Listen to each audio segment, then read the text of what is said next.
사람들이 인생의 마지막 그 시간이 찾아오면 진지해지고 솔직해진다고들 얘기를 합니다. 어느 날 갑자기 인생의 시간이 얼마 안 남았다는 사실을 깨닫고 사는 그 삶이라 하면 상당히 당황스럽고 또 힘들어하겠지만 자신의 삶의 마지막 시간을 미리 알 수 있다면 아무래도 여러 가지 행동과 말들이 조심하지 않을까. 그래서 어떤 때는 불치의 병이 찾아왔다는 게 저주가 아니라 행복할 수 있는 것은 우리가 어느 날 갑자기 하나님 앞에 부르심 받아서 준비하지 못하고 가는 것보다 자기의 마지막 시간을 알게 되어 하나씩 정리하고 하나님 앞에서 준비해야 할 것을 준비하는 삶이 된다면 그 또한 복된 인생 아니겠는가 생각을 해봅니다. 우리가 사도 바울이라는 사람을 수없이 교회 안에서 이야기를 하면서 우리가 정말 그렇게 살 수 있을까 생각해 보면 그렇게 살아야 되는데 우리가 그렇게 살지 못할 때가 얼마나 많을까. 디모데후서는 바울의 마지막 편지입니다. 이 편지를 끝으로 바울은 이 땅에서 삶을 마감하게 되는데 지나온 세월 17년, 18년 동안 복음을 증가하면서 그의 삶을 보면 한시도 긴장을 놓칠 시간도 없었고 평안한 시간도 없었다는 것입니다. 안디옥 교회에서 교회가 좀 부흥되어 편안히 있을까라고 생각했더니 주님께서는 다시 그에게 선교 여행을 떠나라고 명하시고 그 여행을 통해서 그가 3차 전도 여행 마치고 AD 67년에서 8년 사이에 로마에서 죽을 때까지 그는 편안한 날보다는 고난과 고통을 당하고 사람들로부터 오해를 당하고 가슴 아픈 일을 당하면서도 그가 뚜벅이같이 한 걸음 한 걸음 복음만을 위해 살았던 것을 그의 삶에 묻어나는 편지를 통해 우리가 보게 됩니다. 자, 그러면서 오늘 영적인 아들이었던 디모데에게 마지막으로 부탁하는 그 유언적인 설교 내용이 디모데후서 4장에 걸쳐 있는 내용이라는 사실입니다. 바울이 사역할 당시에는 대부분의 그가 방문했던 지역들은 로마의 통치를 받는 그런 도시들이었습니다. 자, 그 도시들을 볼 때마다 바울이 속이 뒤집혀지고 어떻게 저렇게 할 수 있을까? 언제나 우리 민족이 독립을 얻을 수 있을까? 그런 분노함이 없었겠습니까? 누구보다도 지식인이었고 누구보다도 사내들인 공회원이었기에 정치에 대해서 아는 그가 바라보는 로마 사람들의 폭정, 그 다음에 그로 인하여 많은 사람들이 예수 믿었다는 한 가지 이유만으로 순교를 당하는 모습을 볼 때마다 얼마나 세상 말로 우라통이 치밀었겠느냐 말이에요. 열심당원들을 조직해서 한번 뒤집어 엎어봐, 그런 생각 없었겠습니까? 애매하게 예수 믿는 그 한 가지 이유 때문에 이곳저곳 방랑하는 사람들을 볼 때마다 왜 우리가 이렇게 살아야 되는지 답답해하지 않았겠느냐, 그런 말입니다. 근데 바울은 정치가, 이념이, 사상이, 독립운동이 세상을 변화시키는 것이 아니라 오직 예수의 복음만이 세상을 바꿔놓을 수 있다는 사실을 깨달았다는 것입니다. 그래서 그가 뭐라고 합니까? 내가 복음을 부끄러워하지 아니하노니 이 복음은 모든 믿는 자에게 구원을 주시는 하나님의 능력이 된다는 것입니다. 정치가는 세상을 잠시 평안하게 할 수 있을지 모릅니다. 그러나 세상을 바꿔놓지는 못합니다. 정치가 사람을 완전히 변화시키지 못합니다. 정치가 우리를 천국과 구원으로 인도할 수 없다는 것입니다. 세상 사람들에게 목표를 심어주실지 몰라도 우리의 영적인 마지막 그 고린, 천국과 지옥 가는 길을 정치가 알려주지 않는다는 거예요. 요즘 한국이나 미국이나 정치적으로 여러 가지 혼란스러운 게 많습니다. 세상을 바라보면서 사람들이 답답해하고 힘들어합니다. 이게 나라냐? 이렇게 살아야 되겠냐? 세상을 뒤집어 놓자, 세상을 바꾸자, 여러 가지 말들 합니다. 중요한 것은 지난 역사를 우리가 살펴보면 그렇게 해서 세상이 뒤집어지고 바뀌었다고 해서 그 세상이 얼마나 오래 갔느냐, 그런 말입니다. 혁명을 통해서 나라를 뒤집어 놓고 혁명을 통해서 정권이 바뀐다고 해서 그것이 100년, 200년 간 적이 있습니까? 그런데 재미있는 것은 그런 혼돈한 세상 속에서도요, 기독교의 복음이 전파되는 곳마다 사람들이 변화되었고, 나라가 바뀌었고, 생각들이 바뀌었고, 생각들이 바뀌었다는 것입니다. 한탄하고 걱정하고 답답해 한다고 해서 바뀔 것이 무엇이 있느냐 말이에요. 예수님께서 보호해 주시고 예수님께서 도와주셔야 우리의 인생이 참다운 평안함을 누리게 될 줄로 믿습니다. 그래서 우리 믿는 자들이 이 시대에 어떻게 살아야 될까? 우리는 무엇을 위해 살아야 할까? 이 사람들 얘기 들어보면 이 사람들 얘기가 맞는 것 같고, 저 사람들의 말을 들어보면 저 사람들의 말이 맞는 것 같은 이 시대에 우리 믿는 사람들은 어떤 방법으로 살아야 할 것인가? 바울이 생각했던 완전한 나라는 이 땅의 것이 아니라는 거예요. 세상은 늘 변합니다. 세상은 늘 바뀌고 세상은 늘 불완전합니다. 그런데 자기가 보아왔던 천국은 그렇지 않더라는 거예요. 우리의 인생이 영원한 것이 아니잖아요. 이 땅에서 영원히 살 것이 아니잖아요. 그럼 끝이 있는 인생 뒤에 올 우리의 삶이 어떻게 돼야 할 것인가, 그런 누구보다도 알았다는 것입니다. 그래서 바울은 정치에 관여하고 사람들을 선동해서 독립운동을 취하기보다는 예수 그리스도의 복음을 통해 사람들이 고난과 역경과 소망 없는 이 세상이라고 이야기하는 것 가운데 변화되어서 하나님의 뜻대로 살면서 그들의 삶이 기쁨으로 바뀔 때 그들이 마지막 돌아가야 할 곳이 어딘가를 알았기에 바울은 힘들고 어려워도 복음 전하는 일을 멈추지 않았다는 것입니다. 한번 생각해 보십시오. 바울처럼 편안하게 살 수 있는 그 사람이 모든 걸 다 버려두고 바울 시대에 복음 전할 때는 그가 방문하는 교회들마다 말이 교회지 가정교회들이었습니다. 10명, 5명, 20명, 때로는 두서너 명 모여 있는 곳에 바울이 지나온 세월 다녀오면서 예수 그리스도의 복음이 증거됐던 곳마다 간증했을 것이고 하나님의 역사가 일어섰습니다라고 이야기하지 않았겠습니까? 그 이야기를 들은 사람들은 지금 자기의 삶이 힘들고 어렵고 때로는 잡히면 죽음을 당할 수 있는 상황일지라도 마음에 기쁨을 얻게 되고 소망을 얻다는 거예요. 그러니까 우리가 세상 속에 살면서 힘들고 어려워도 하나님 말씀을 통해 용기를 얻고 소망을 갖고 살아야 할 줄로 믿습니다. 네.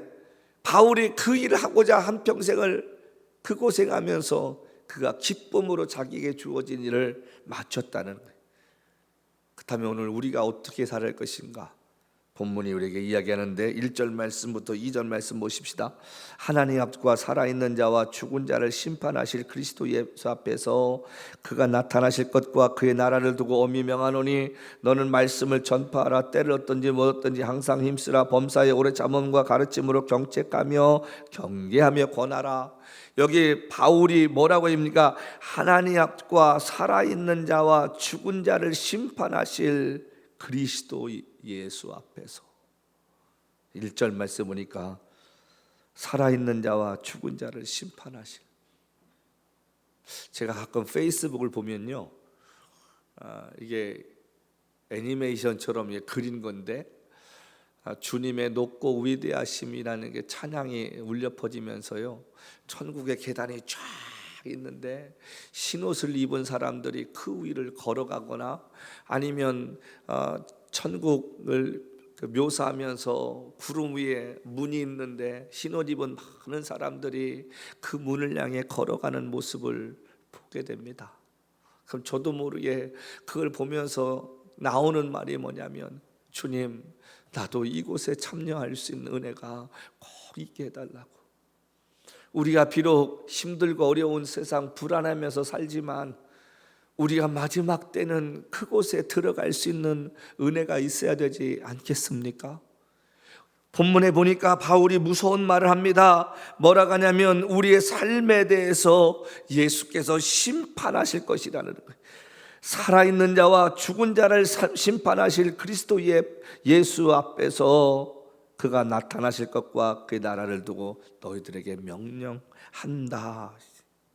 그러니까 우리가 살아온 삶에 대해 심판받는데 그 심판이 있고 이 땅 위에 다실 예수 그리스도가 있는데 그 앞에서 내가 너희들에게 자신 있게 말을 한다. 무슨 말을 하느냐?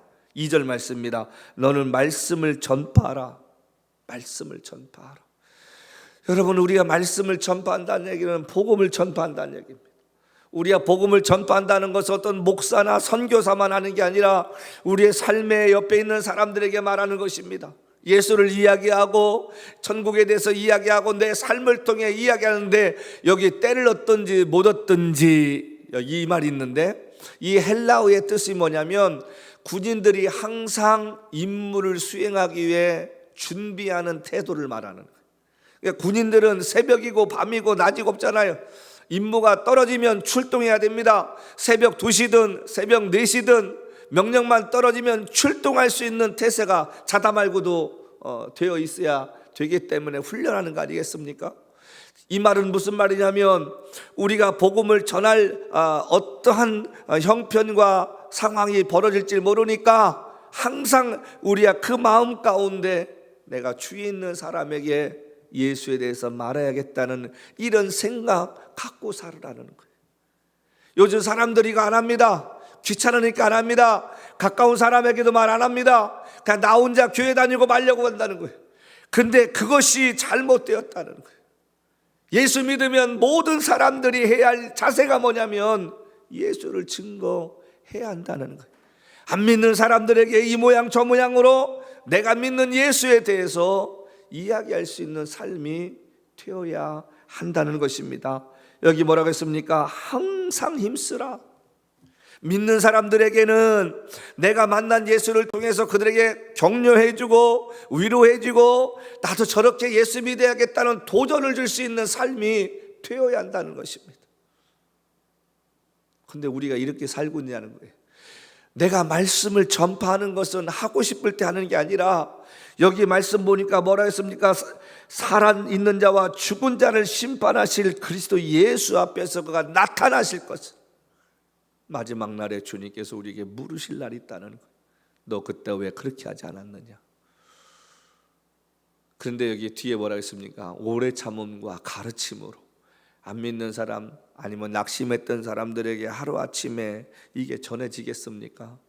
우리가 인내함을 가지고 계속해서 이야기하고 권면하고 그 다음에 그를 위해 기도할 수 있는 경책하며 경계한다는 게 뭐예요? 잘못된 것을 깨우쳐 준다는 것입니다. 요즘 시대는 자기 일 아니면 별로 신경 쓰지 않으려고 그래요. 자기에게 손해될 것 같으면 거기에 대해서 관여하지 않으려고 한다는 것입니다. 근데 우리가 다른 것은 몰라도요, 우리가 말씀을 전할 수 있는 것, 사람들에게 전도할 수 있는 것, 힘든 사람들에게 예수 믿어보시라고, 하나님께서 은혜 주실 것이라고, 우리가 그분이 누구시냐, 그분이 우리의 산성이시고 반성이시고 도움이시다, 이런 이야기를 항상 전할 준비가 되어 있어야 한다고 말합니다. 이거는 믿는 사람들이 마땅히 해야 할 일이라고 지금 말하고 있다는 것입니다. 두 번째 뭐라고 그래요? 여기 3절 4절 말씀 보니까 때가 이르니 사람이 바른 교훈을 받지 아니하며 귀가 가려워서 자기의 사욕을 따를 스승을 많이 두었다. 때가 이르니 어떤 때입니까? 점점 마지막 때. 바른 교훈을 받지 않는다는 거예요. 사탄은요, 저와 여러분이 진리 속에 거하는 걸 싫어합니다. 사탄은 우리에게 잘못된 길을 가기를 원합니다. 옆에 와서 속삭이는 거예요. 사탄은 무서운 존재로 오는 게 아닙니다. 광명한 천사처럼 우리 옆에 와서 우리의 마음을 현혹시키고 우리의 마음을 헷갈리게 만들고, 야, 주일날 꼭 교회 가야 되냐? 한 번 정도 빠진다고 뭐 난리가 나냐? 너 그동안 열심히 했잖아. 야, 뭐 기도 하루 쉬면 어때? 말씀 안 보면 어때? 하나님께서 그거 괜찮아, 그렇게 뭐라고 안 하셔. 우리에게 속삭이듯이 말한다는. 제가 바울의 사역을 가만히 보면서요, 바울이 복음을 증거하는 곳마다 한 번 갔던 데를 매번 간 것이 아닙니다. 근데 많은 사람들이 바울을 기다리고 바울의 이야기를 듣고 싶어 하는데 바울이 일일이 가지 못했다는 거예요. 요즘처럼 인터넷이 되어 있습니까? 요즘처럼 뭐 CD가 뭐 자유롭게 되어 있던 시대입니까? 그건 아니잖아요. 바울 선생의 이야기를 통해서 예수님이 어떤 분이시고 또 그가 했던 사역에 대해서 어떻게 하나님께서 역사하셨는가 듣고 싶은데 도저히 들을 수가 없는 거예요. 그러니 바울이 어쩌다가 한번 방문하면 사람들이 얼마나 반가웠겠습니까? 그 사람들이 그 말씀을 듣고 용기를 얻고 힘을 얻어서 어려움 속에서도 그들이 순교할 수 있었습니다. 때로는 도망다니는 그 삶 속에도 그들은 감사할 수 있었다는 거예요. 왜냐하면 바울이 전하는 그 말씀을 듣고 소망이 생겼습니다. 오늘날 내가 이 생의 삶이 끝나면 하나님 앞에 서는 날 정말 바울 선생 말처럼 우리에게 주실 소망이, 그 상급이 있다는 것 때문에 그가 힘을 얻게 되었다는 것입니다. 엊그저께 한국에 유명한 가수가 세상을 떠났습니다. 전날까지 괜찮은데 병원 갔다 와서 심장마비로 세상을 떠났습니다. 그의 인생 말년 보면 잘 나가다가 정말 힘들고 어려운 삶을 살았던 걸 보게 됩니다. 많은 돈을 물어내야 되는데도 불구하고 그가 최선을 다해서 그걸 갚으려고 애썼던 것도 신문 기사에 나오더라고요. 근데 만약에 그분이 그날이 자기 인생의 마지막이었다는 시간이었다는 것을 알았다면 분명 삶의 자세가 달라지지 않았겠습니까? 예수를 믿어서 집사라는 직분을 가지고 살다가 돌아가셨는데 그가 심판하실 주님이 계시다는 걸 확실히 믿었다면 인생 좀 더 다른 방향으로 살지 않았겠느냐 하는 것입니다. 여러분 기억하십시오. 때가 이르면 사람들이 바른 교훈을 받지 않습니다. 칭찬에 익숙하지 자기의 단점을 이야기하고 잘못된 것을 지적하면 사람들을 멀리한다는 것입니다. 그래서 오늘 본문의 말씀입니까 모르겠습니까? 바른 교훈을 받지 아니한다. 요즘 사람들이 그렇잖아요. 옳고 그른 것을 따지기 별로 좋아하지 않습니다. 내 편이냐 네 편이냐가 중요한 것이지 이것이 옳으냐 그르냐 별로 거기에 관심 없어요. 자신들의 욕심을 채우기 위해서는 진실을 거짓으로 만들어서라도 그것을 이루려고 하는 모습이 세상적인 모습이라는 것입니다. 여러분 우리가 왜 예수 믿고요? 세상 속에 살면서 조심하려고 했습니까? 옛날에는 그렇지 못했는데 왜 순간순간 우리가 좀 양심의 가책을 받아요? 심판이 있다는 것을 알기 때문에 그런 거예요. 심판을 믿기 때문에 그렇습니다. 행한 대로 갚아주실 주님이 있다는 걸 믿기 때문에 그렇다.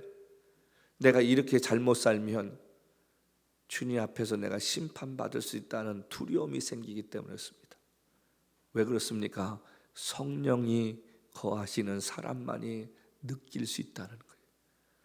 성령이 계시지 않으면 사람의 양심이 무뎌집니다. 자기가 하는 것이 옳은지 그른지를 모르는 거예요. 자기가 지금 행하고 있는 것이 악한 건지 선한 것인지 모릅니다. 그런데 성령이 계시면 내가 거짓말을 하면 내가 이거 하지 말았었어야 되는데 저녁에 회개가 됩니다. 내가 어떤 행동을 할 때 양심의 가책을 받습니다. 왜 그래요? 성령이 계시기 때문에 그런 거예요. 근데 성령이 역사하지 않으면요 그것에 대해서 사람이 무뎌지기 시작합니다. 하나님의 벌 중에 가장 무서운 벌이 뭡니까? 무관심입니다. 내가 잘하든 잘못하든 상관없어요. 그냥 하나님이 개입하지 않는 거예요. 잘못하는데도 불구하고 하나님이 나를 내버려 두시는 거예요. 내가 그런데 가끔가다 기도해도 하나님께서 전혀 응답하지 않으시는 거예요. 왜요? 회개하지 않으니까. 우리가 성경을 제대로 한번 양심을 가지고 읽어보십시다. 우리가 불안하지 않습니까? 찔리지 않습니까? 불편하지 않나요? 거북하지 않아요? 그런데 성경을 멀리 두고 살면 때로는 마음이 편한 것 같아요. 그런데 어느 시점에서는 자기도 모르게 이거 아니지, 그런 양심의 소리가 들려요. 그 사람은 구원받은 사람입니다. 내가 하나님 말씀을 안 읽고 살아도 아무런 찔림 없어요. 그 문제 있습니다. 국회의원도, 공무원도, 군인도, 사업가도, 목회자도 말씀대로 살아보십시다. 세상 어찌 바뀌지 않겠습니까? 우리가 말씀대로만 살면 세상이 이렇게 되질 않았을 거 아니에요. 근데 우리가 말씀대로 살기보다는 욕심대로 살다 보니까 세상의 변화가 되지 않는 거예요. 저는 요즘 한국 교회를 보면서요, 또 한국 사회를 보면서 궁금한 것이 하나 있어요. 많은 국회의원들이 교회를 다닌다고 말합니다. 집사고 장로고 안수집사라고들 말해. 자, 그런데 제가 궁금한 게 하나 있어요. 그들이 예배 드릴 때마다 하나님 말씀을 정말 잘 듣고 담임 목회자가 그분들을 따로 신방할 때마다 하나님께서 집사님에게는, 장로님에게는, 안수집사님에게는, 권사님에게는 정치할 수 있는 은사를 주셨습니다. 하나님을 두려워하며 사십시오. 국민들을 두려워하며 사십시오. 하나님 뜻 편에 서서 사십시오. 양심을 가지고 사십시오 라고 권면했거나 그 권면을 들었다면 지금 사회가 저렇게 됐을까? 돈 버는 기업인들에게, 집사, 장로, 권사가 된 그들에게 신방을 하고 따로 만나서 집사님, 장로님, 권사님, 안수집사님 정직하게 세금 내십시오. 정직하게 이윤 내십시오. 직원들을 가족같이 생각하셔서 그들 먼저 보살피시길 바랍니다. 하나님을 두려워하는 마음으로 사업하십시오 라고 권면했고 그들이 그 권면을 들었다면 저렇게 되었겠습니까?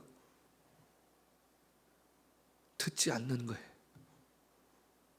담임 목사가 설교하고 권면해도 그냥 그때뿐이지, 내가 있는 자리 가면 내 욕심이 앞서기 때문에 세상에 변화되지 않는 것입니다. 그래서 바울이 지금 뭐라고 했습니까? 사람들이 바른 교훈을 듣지 하며 귀가 가려워서 자기의 사욕을 따를 스승을 많이 둔다. 무슨 말입니까? 자기 욕심을 따라 사는 사람 말합니다. 자기 욕심을 따라 사는 사람들은 자기의 도움되는 사람들만 가까이 하며 산다는 것입니다.